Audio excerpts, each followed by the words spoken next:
Hello friends, हम लोग biology series में एसएससी प्रीवियस ईयर सीरीज में बायोलॉजी पढ़ रहे हैं। इसका ये पार्ट तीसरा है दोस्तों।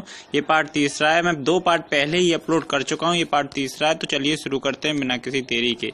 हमारा अगला क्वेश्चन है, रक्त के स्कंदन में मदद करने वाला विटामिन है विटामिन के। रक्त के स्कंदन में मदद करने वाला विटामिन है विटामिन के। अगला क्वेश्चन दोस्तों, इसका इंपॉर्टेंट फैक्ट पढ़ लेते हैं। विटामिन के रक्त के स्कंदन में सहायक है। इसका रासायनिक नाम फिलोक्विनोन है। यह हरी पत्तेदार सब्जियां, टमाटर, पनीर इत्यादि में पाया जाता है। रक्त में फाइब्रोनोजिन थ्रोम्बोजिन विटामिन के की सहायता से थ्रोम्बोकाइनिन का निर्माण करता है और रक्त प्लाज्मा को देता है। इसी कारण रक्त जमता है। हाँ दोस्तों, अगला क्वेश्चन है, रुधिर स्कंदन में निम्नलिखित में से किस प्रोटीन के द्वारा होता है? रुधिर स्कंदन निम्नलिखित में से किस प्रोटीन द्वारा होता है? तो हम लोग पहले पढ़ चुके हैं, फाइब्रोनोजिन द्वारा रुधिर स्कंदन होता है। अगला क्वेश्चन है दोस्तों, गाजर निम्नलिखित में से किस विटामिन का संपन्न स्रोत है? तो सभी को पता होगा दोस्तों, गाजर विटामिन ए का संपन्न स्रोत है। इसका इंपॉर्टेंट नोट पढ़ लेते हैं। गाजर में विटामिन ए प्रचुर मात्रा में पाया जाता है। विटामिन ए का रासायनिक नाम रेटिनॉल है। इसकी कमी के कारण रतौंधी और जीरोप्थेल्मिया नामक रोग हो जाते हैं। इसकी प्राप्ति का मुख्य स्रोत गाजर है। इसके अलावा दूध, अंडा, पनीर, हरी सब्जी, मछली का तेल, यकृत में भी पाया जाता है। Vitamin A, vitamin D, vitamin E, vitamin के वसा घुलनशील, जैसे कि हम लोग पहले पढ़ चुके हैं दोस्तों। हम लोग पहले पढ़ चुके हैं, विटामिन ए, डी, ई के वसा में घुलनशील होते हैं। विटामिन ए, डी, ई के वसा में घुलनशील होते हैं। और विटामिन बी और सी पानी में घुलनशील होते हैं। चलिए अगला क्वेश्चन पढ़ते हैं दोस्तों। विटामिन ए की कमी से कौन सा रोग होता है? विटामिन ए की कमी से होता है रतौंधी और जेरोप्थेल्मिया भी होता है। चलिए अगला क्वेश्चन, विटामिन ए का सर्वोत्तम स्रोत है। विटामिन ए का सर्वोत्तम स्रोत है गाजर। गाजर विटामिन ए का सर्वोत्तम स्रोत है। अगला क्वेश्चन, कौन सा विटामिन प्रतिरक्षा प्रदान करता है? तो विटामिन ए प्रतिरक्षा प्रदान करता है। विटामिन ए का प्रमुख कार्य दृष्टि, रंगांव, विजुअल पिगमेंट्स के संश्लेषण में भाग लेना होता है। इसके अतिरिक्त यह शरीर कोशिकाओं, विशेषता एपिथेलियमी कोशिकाओं में प्रोटीन संश्लेषण, हड्डियों और शरीर में वृद्धि, जनन क्षमता, कार्बोहाइड्रेट और उपापचय आदि के लिए आवश्यक होता है। कमजोर एपिथेलियम स्तरों पर जीवाणु आदि का संक्रमण हो जाता है, इसलिए इस विटामिन को संक्रमण रोधी विटामिन, एंटी इन्फेक्शन विटामिन कहते हैं। यह शरीर को प्रतिरक्षा प्रदान करता है। अगला क्वेश्चन है दोस्तों, साइट्रिक एसिड मुक्त रूप से किस में पाया जाता है? साइट्रिक एसिड मुक्त रूप से नींबू में पाया जाता है। तो साइट्रिक एसिड मुख्यतः साइट्रस फलों में पाया जाता है, जैसे नींबू, संतरा, मौसमी आदि। अब परीक्षात्मक दृष्टि से इंपॉर्टेंट जो तथ्य बनते हैं उन्हें देख लेते हैं। वसा, प्रोटीन, कार्बोहाइड्रेट तथा विटामिन में से विटामिन शरीर को ऊर्जा प्रदान करते हैं। ठीक है। मछलियों की यकृत तेल में विटामिन डी प्रचुर मात्रा में पाया जाता है। कैरोटीन, राइबोफ्लेविन, इंसुलिन तथा एड्रिनल में से केवल राइबोफ्लेविन एक विटामिन है। कैरोटीन, राइबोफ्लेविन, इंसुलिन तथा एड्रिनलिन में से राइबोफ्लेविन एक विटामिन है। प्रातःकालीन धूप में मानव शरीर में विटामिन डी उत्पन्न होता है। ये तो सभी को पता होगा। आंवला विटामिन सी का अच्छा स्रोत है। विटामिन B12 की प्रचुर मात्रा में दूध में पाई जाती है। विटामिन B12 की प्रचुर मात्रा दूध में पाई जाती है। अगला फैक्ट पढ़ लेते हैं दोस्तों। पार्किंसन रोग के इलाज को विकसित करने में महत्वपूर्ण योगदान देने के लिए अरविंद कार्लसन को नोबेल पुरस्कार प्रदान किया गया। अरविंद कार्लसन को पार्किंसन रोग के इलाज को विकसित करने में मधुमेह के रोगियों द्वारा प्रयोग में लाए जाने वाले स्यूटैक्सैक्रिन में 0 कैलोरी ऊर्जा होती है। 0 कैलोरी ऊर्जा होती है। एलिसा परीक्षण द्वारा एड्स की प्रतिरक्षण का निदान होता है। एलिसा परीक्षण द्वारा एड्स के प्रतिरक्षण का निदान करते हैं। विटामिन डी की सब्जी में प्राप्त नहीं होने वाला विटामिन है। विटामिन डी किसी सब्जी से प्राप्त नहीं होता है, ये बल्कि हमें सूर्य किरणों द्वारा प्राप्त होता है। साग और हरी सब्जी में सबसे अधिक पाया जाने वाला तत्व लोहा, आयरन होता है। तो अगला अपना चैप्टर पड़ जाता है उत्सर्जन तंत्र से जितने भी इंपॉर्टेंट प्रीवियस ईयर क्वेश्चन बनते हैं वो हम लोग पढ़ेंगे। तो चलिए शुरू करते हैं। गुर्दे की निस्यंदन इकाई कौन सी है? नेफ्रॉन। गुर्दे की निस्यंदन इकाई नेफ्रॉन है। हर गुर्दे में लगभग 10 लाख वक्राणु नेफ्रॉन होते हैं, जिनमें से हर वक्राणु मूत्र बनाने वाली एक स्वतंत्र इकाई होती है। गुर्दे की कार्यात्मक इकाई के रूप में वक्राणु रक्त का प्रारंभिक निस्यंदन पूर्ण करके निस्यंदन से उत्पन्न पदार्थ का दोबारा अवशोषण कर लेते हैं, जो शरीर के लिए उपयोगी होते हैं तथा व्यर्थ पदार्थ मूत्र के रूप में शरीर से बाहर निकल जाते हैं। वृक्क का प्रकारात्मक यूनिट है, जो कि हम लोग पहले पढ़ चुके हैं। वृक्काणु नेफ्रॉन ही किडनी का यूनिट है। गुर्दे किडनी का कार्यात्मक यूनिट है। हम लोग फिर रिपीटेड क्वेश्चन है दोस्तों, नेफ्रॉन ही होगा इसका भी आंसर। अगला क्वेश्चन है, निम्नलिखित मानव शरीर का वह कौन सा अंग है जिसमें जल के संतुलन के लिए उत्तरदायी है? निम्नलिखित मानव का शरीर का वह कौन सा अंग है जो जिसमें जल के संतुलन के लिए उत्तरदायी है? तो ये इसका सही उत्तर है गुर्दे। गुर्दे पूरे शरीर में जल एवं इलेक्ट्रोलाइट्स का संतुलन बनाए रखते हैं। गुर्दे शरीर में जल और इलेक्ट्रोलाइट्स का संतुलन बनाए रखते हैं। मूत्र बनता है संग्राहक वाहिनियों में। मूत्र बनता है संग्राहक वाहिनियों। मूत्र संग्राहक वाहिनियों में बनता है। संग्राहक वाहिनियों वृक्क का भाग होती हैं। मूत्र अम्लीय होता है। मूत्र का हल्का पीला रंग उसमें उपस्थित यूरोक्रोम वर्ण के कारण होता है।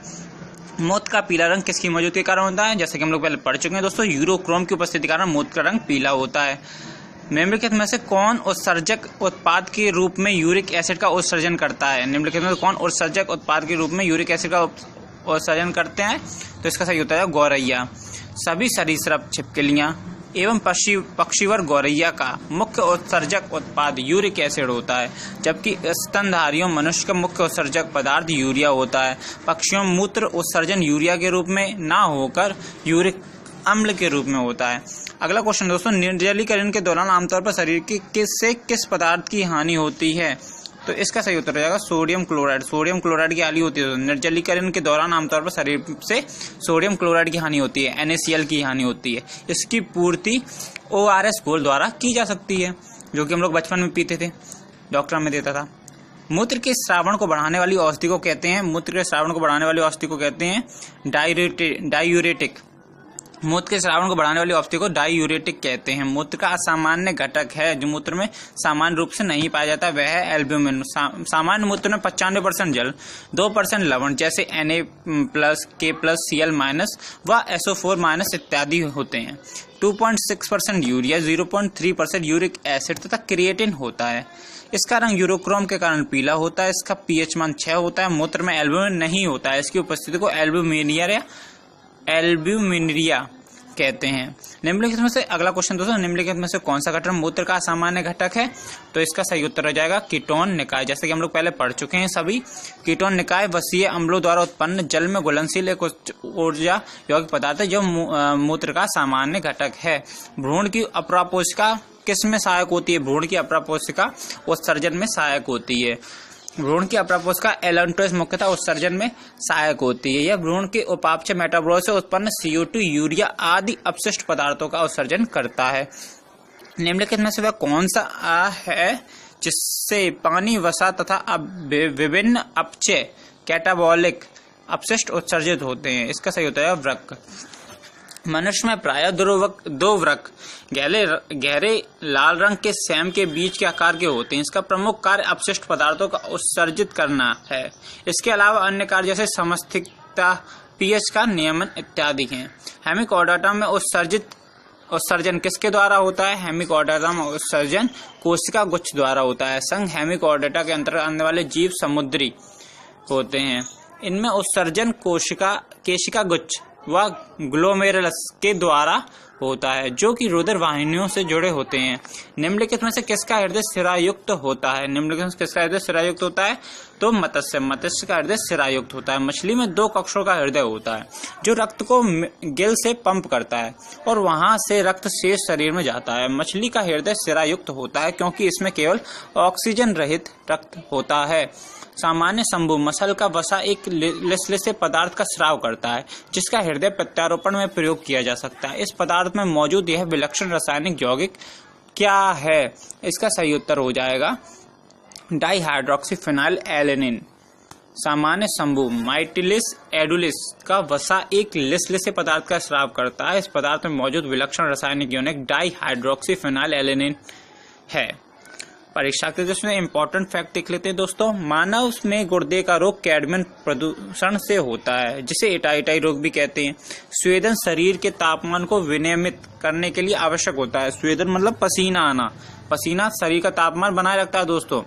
गुर्दे जब सही ढंग से काम करना बंद कर देते हैं तो रक्त का शोधन अपोहन डायलिसिस की कृत्रिम विधि से किया जाता है। रक्त का शोधन और अपोहन डायलिसिस की विधि द्वारा किया जाता है। गुर्दे प्रतिरक्षी तत्वों का उत्पादन नहीं कर सकते। गुर्दे प्रतिरक्षी तत्वों का उत्पादन नहीं कर सकते। वृक्क के काम न करने पर रक्त में नाइट्रोजन अपशिष्ट जमा होने लगते हैं। अगला हमारा चैप्टर है दोस्तों कंकाल तंत्र। इससे जो इम्पोर्टेंट क्वेश्चन बने हैं एसएससी में वो सभी देखेंगे हम लोग। चलिए शुरू करते हैं। मनुष्य के शरीर में कुल कितनी हड्डियां होती हैं? मनुष्य के शरीर में सबको पता होगा 206 हड्डियां होती हैं। मनुष्य के शरीर में 206 हड्डियां होती हैं।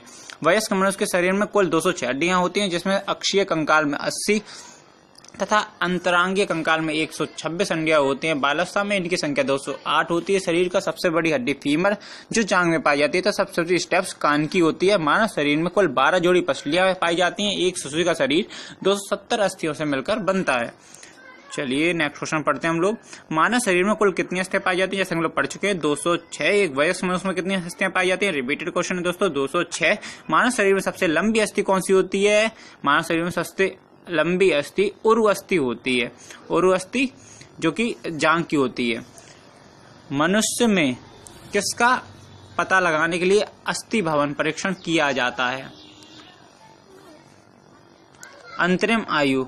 मनुष्य में किसका पता लगाने के लिए अस्थि भवन परीक्षण किया जाता है, अंतरिम आयु। अंतरिम आयु का पता लगाने के लिए।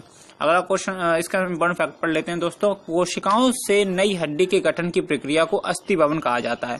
लगभग 25 वर्ष की आयु मनुष्य की सभी हड्डियां बन जाती हैं। इसी आधार पर अस्थि भवन परीक्षण द्वारा मनुष्य की अंतरिम आयु का पता लगाया जाता है।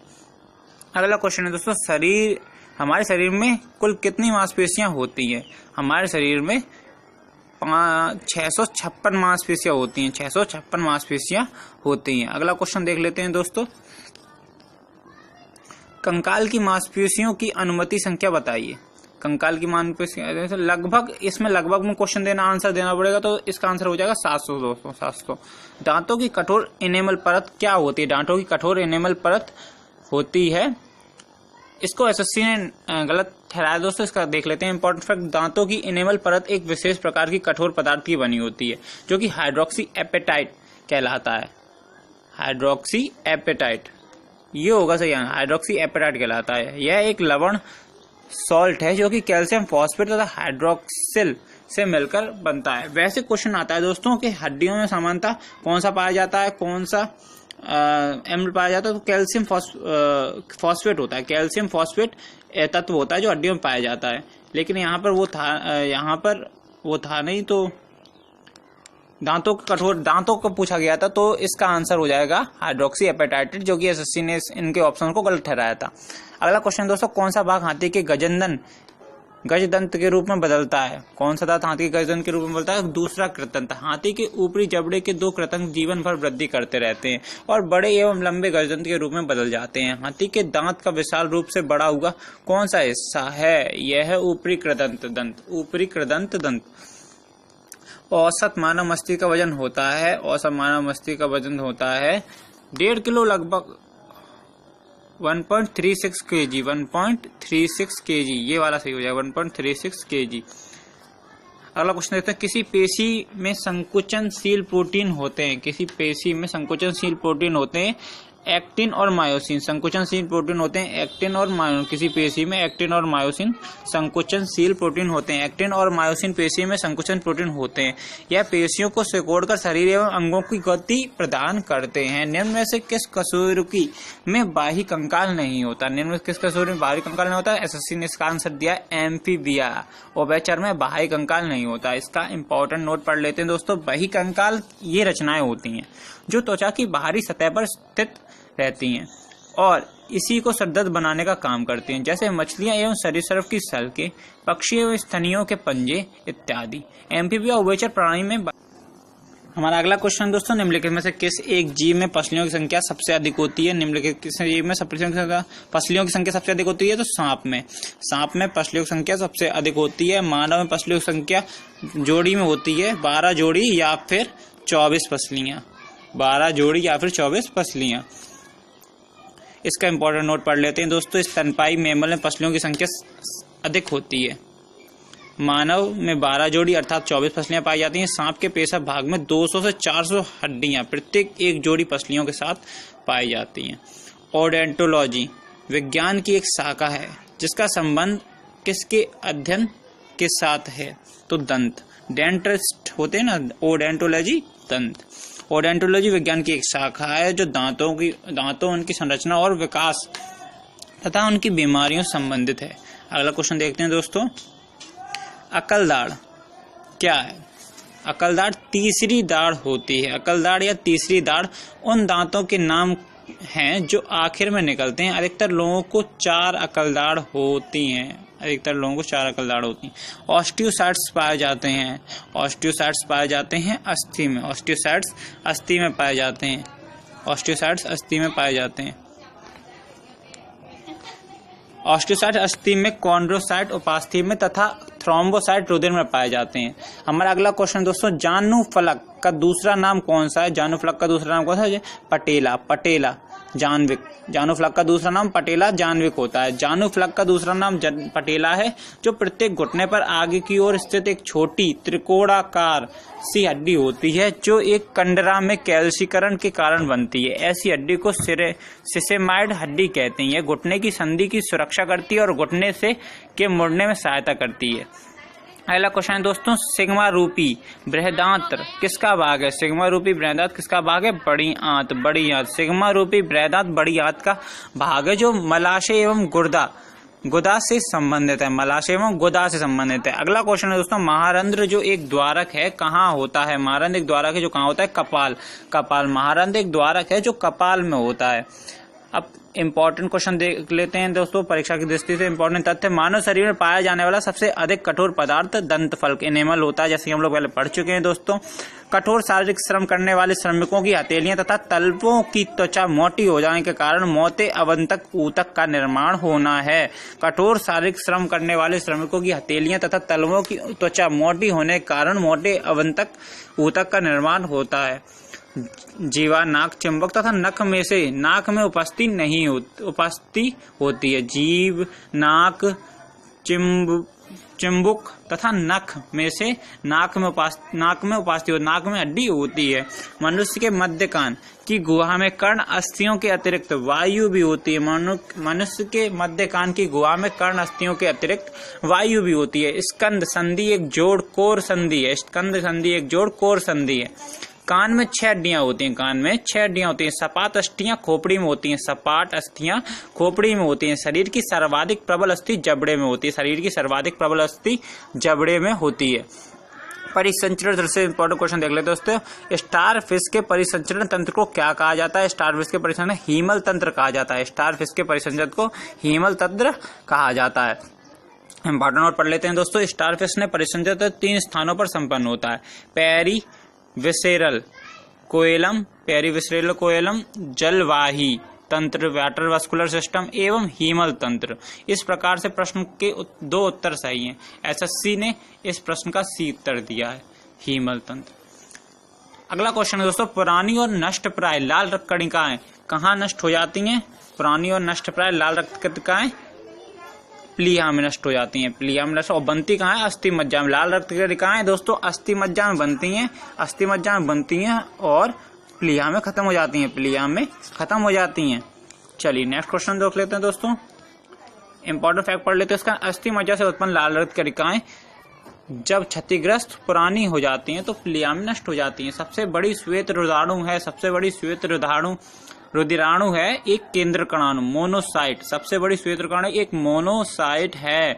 अगला क्वेश्चन देख, इसका इंपॉर्टेंट, मोनोसाइट सबसे बड़ी श्वेत रुधिराणु है। इसका व्यास 20 म्यू-मीटर तक हो सकता है। शरीर में श्वेत रुधिराणु का मुख्य कार्य है शरीर की रोगों से रक्षा करना। ऑप्शन डी, शरीर की रोगों से रक्षा करना, शरीर की रोगों से रक्षा श्वेत रुधिराणु का मुख्य कार्य है। डब्ल्यू से मुख्य कार्य रोगों से रक्षा करना। रोग प्रतिकारकों को उत्पन्न करने वाली सेल कौन सी हैं? लिम्फोसाइट्स। व्हाइट ब्लड सेल्स को लिम्फोसाइट सेल्स भी कहते हैं, लिम्फोसाइट्स। इंपॉर्टेंट फैक्ट पढ़ लेते हैं दोस्तों। लिम्फोसाइट कणिका विहीन श्वेत रुधिराणु होते हैं। यह श्वेत रुधिराणुओं की कुल संख्या 20% से 30% होती है।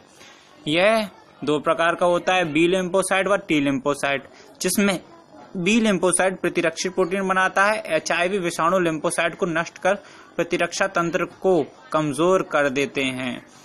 अगला क्वेश्चन है दोस्तों, एड्स के विषाणु किससे नष्ट कर देते हैं? अभी हम लोग पहले पढ़ चुके हैं, एड्स के विषाणु लिम्फोसाइट्स को नष्ट कर देते हैं। अगला क्वेश्चन है दोस्तों, किस प्रक्रिया द्वारा श्वसन के दौरान गैसें रुधिर में प्रवेश करती हैं और फिर उसे छोड़ती हैं? ये हो जाएगा विसरण। विसरण प्रक्रिया द्वारा श्वसन के दौरान गैसें रुधिर में प्रवेश करती हैं और फिर उसे छोड़ती हैं। अगला क्वेश्चन होता है प्राकृतिक कोलाइड इनमें से कौन सा है? प्राकृतिक कोलाइड इनमें से कौन सा है? रक्त एक प्राकृतिक कोलाइड है। संपूर्ण रक्त, प्लाज्मा एवं एल्ब्यूमिन प्राकृतिक कोलाइड्स के उदाहरण हैं। रक्त में हीमोग्लोबिन एक सम्मिश्र प्रोटीन है जिसमें भरपूर मात्रा में पाया जाता है लोहा। रक्त में हीमोग्लोबिन एक सम्मिश्र प्रोटीन है जिसमें भरपूर मात्रा में पाया जाता है लोहा। लोहे की कमी से ही एनीमिया रोग भी हो जाता है, जैसा कि हम लोग पहले पढ़ चुके हैं। हीमोग्लोबिन रुधिर की लाल रक्त कणिकाओं में पाया जाने वाला प्रोटीन है जिसमें लोहा पाया जाता है। यह टेट्रामर प्रोटीन होता है जिसमें 4 श्रृंखलाएं अल्फा 2 बीटा 2 होती हैं। अल्फा में 141 अमीनो एसिड, बीटा में 146 अमीनो एसिड होते हैं। हीमोग्लोबिन ऑक्सीजन O2 को शोषित कर गहरे लाल रंग का ऑक्सी हीमोग्लोबिन नामक अस्थायी यौगिक बनाता है जो विखंडित होकर ऑक्सीजन छोड़ देता है और यही ऑक्सीजन शरीर के विभिन्न हिस्सों में पहुंचती है और CO2 को वापस लाती है।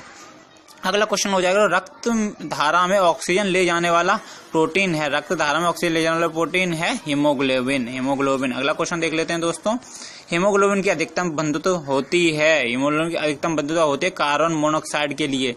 हीमोग्लोबिन की अधिकतम बंधुता होती है कार्बन मोनोऑक्साइड के लिए। हीमोग्लोबिन की अधिकतम बंधुता हाईएस्ट एफिनिटी कार्बन मोनोऑक्साइड के लिए होती है जो कि ऑक्सीजन से 250 गुना अधिक है। अगला क्वेश्चन दोस्तों मानव रक्त का रंग लाल होता है। मानव रक्त का रंग हीमोग्लोबिन का रंग लाल होता है। लाल रुधिर कोशिकाओं में हीमोग्लोबिन नामक पदार्थ होता है जिसके कारण रक्त का रंग लाल होता है। इसमें ग्लोबिन नामक लौहयुक्त प्रोटीन होता है जो ऑक्सीजन में कार्बन डाइऑक्साइड के संयोग करने की क्षमता रखता है। हीमोग्लोबिन ऑक्सीजन परिवहन का कार्य करता है। हीमोग्लोबिन की मात्रा में कमी होने पर रक्त छींटता रोग हो जाता है। हीमोग्लोबिन प्रोटीन होता है। अगला क्वेश्चन दोस्तों हीमोग्लोबिन में निम्नलिखित में से कौन सा तत्व मौजूद होता है? हीमोग्लोबिन में निम्नलिखित में से कौन सा तत्व मौजूद होता है? इसका सही उत्तर हो जाएगा लोहा मौजूद होता है, जैसे कि हम लोग पहले पढ़ चुके हैं दोस्तों। यदि व्यक्ति को गलत प्रकार का रक्त दे दिया जाए तो निम्नलिखित में से क्या परिणाम होता है? सभी धमनियां संकुचित हो जाती हैं। इसका इंपॉर्टेंट फैक्ट पढ़ लेते हैं दोस्तों। यदि व्यक्ति को गलत प्रकार का रक्त दे दिया जाए तो उस धक्का बन जाता है और धमनियां संकुचित हो जाती हैं और उसमें से रक्त प्रवाह नहीं हो पाता और फिर इंसान की मृत्यु हो जाती है। अगला इस रक्त में मूत्रालय क्वेश्चन छोड़ देते हैं हम लोग। जोड़ पर यूरिक एसिड क्रिस्टलों का एकत्र हो जाना कारण है। इसका सही उत्तर गठिया का। रक्त में मूत्राम्ल के उच्च स्तर के कारण जोड़ों पर यूरिक एसिड क्रिस्टल एकत्र हो जाने के कारण ग्राउंड रोग एक प्रकार का गठिया रोग हो जाता है। किस कशेरुकी में ऑक्सीजनित और विऑक्सीजनित रुधिर मिल जाते हैं? उभयचर में ऑक्सीजनित और विऑक्सीजनित रुधिर मिल जाते हैं। उभयचर तथा अधिकांश सरीसृप में द्विक परिसंचरण तंत्र होता है, लेकिन हृदय हमेशा 2 पंपों में विभक्त नहीं होता है, जिसके कारण ऑक्सीजनित और विऑक्सीजनित रुधिर मिल जाते हैं। उभयचर में 3 कक्षों से युक्त हृदय पाया जाता है। मानव मस्तिष्क में कितने निलय होते हैं? मानव मस्तिष्क में 4 निलय होते हैं। 2 पार्श्व निलय जो कि दाएं और बाएं गोलार्ध में स्थित हैं। अग्र मस्तिष्क में तृतीय निलय और पश्चिम मस्तिष्क में चतुर्थ निलय होता है। निम्नलिखित में से किसका सहसंबंध रक्तचाप से है? इसका सही उत्तर हो जाएगा अधिवृक्क। एड्रिनल ग्लैंड का संबंध रक्तचाप से। अधिवृक्क ग्रंथि के 2 भाग होते हैं, एड्रिनल कॉर्टेक्स और एड्रिनल मेडुला। एड्रिनल मेडुला से निकलने वाले हार्मोन रक्तचाप के लिए उत्तरदायी होते हैं। अगला क्वेश्चन देख लेते हैं दोस्तों। निम्नलिखित में से मनुष्य में श्वसन रंजक है हीमोग्लोबिन। श्वसन में गैसों का वहन रुधिर द्वारा होता है, किंतु रुधिर स्वयं इन गैसों O2 तथा CO2 का वहन नहीं कर सकता। इस कार्य के लिए रुधिर में श्वसन रंजक रेस्पिरेटरी पिगमेंट्स होते हैं। मनुष्य में श्वसन रंजक हीमोग्लोबिन होता है जिसका रंग लाल होता है। सर्वाधिक रक्तदाता वे लोग हैं जिनका रुधिर वर्ग होता है O वाले लोग सभी को दे सकते हैं। एंटीजन अनुपस्थिति होने के कारण रक्त समूह O को सर्वदाता रक्त समूह कहते हैं। रक्त समूह AB को सर्वाग्राही समूह, क्योंकि इसमें कोई एंटीबॉडी नहीं होता है। यदि माता में से एक का रुधिर वर्ग AB और दूसरे का O हो तो बच्चे का संभावित रुधिर वर्ग होगा A या B। यदि माता पिता में से एक का रुधिर वर्ग AB और दूसरे का O हो तो उनके बच्चे का संभावित रुधिर वर्ग होगा A या B। सर्वग्राही कौन से रुधिर वर्ग का होता है? सर्वग्राही AB रुधिर वर्ग का होता है। रक्त को 4 प्रमुख समूह में बांटा जा सकता है, AB तथा O समूह का रक्त किसी भी व्यक्ति को दिया जाता है, इसलिए इसको सर्वदाता कहते हैं। AB रक्त समूह वाले व्यक्ति किसी भी रुधिर वर्ग के व्यक्ति को रक्त दिया जा सकता है, इसलिए इसको सर्वग्राही कहते हैं। रक्त के AB वर्ग वाले व्यक्ति ऐसे व्यक्ति को रक्तदान कर सकता है जिसके रक्त का वर्ग हो AB वाला व्यक्ति केवल AB वाले व्यक्ति को ही रक्तदान कर सकता है।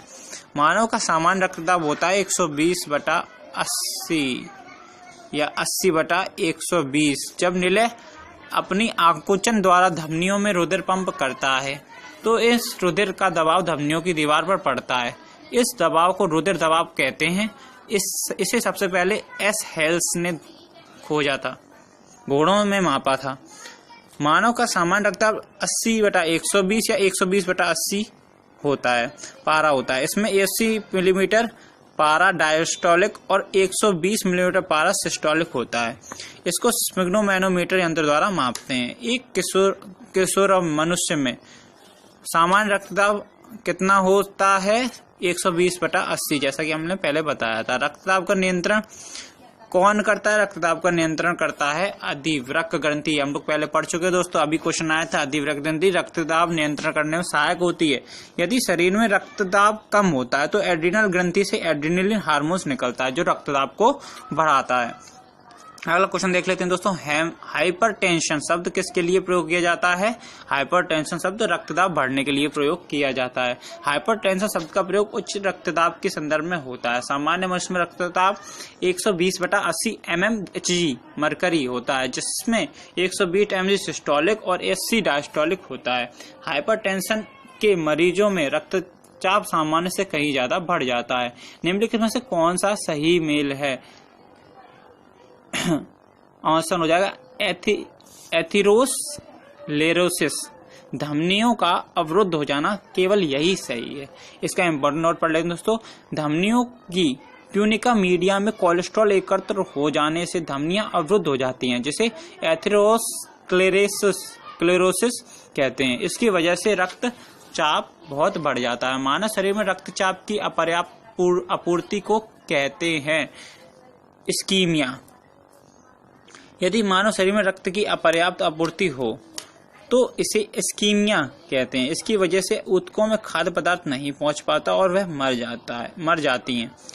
वयस्क पुरुष में आरबीसी की सामान्य संख्या होती है। वयस्क पुरुष में आरबीसी की समान संख्या होती है 5 मिलियन वयस्क पुरुष में आरबीसी की समान संख्या होती है।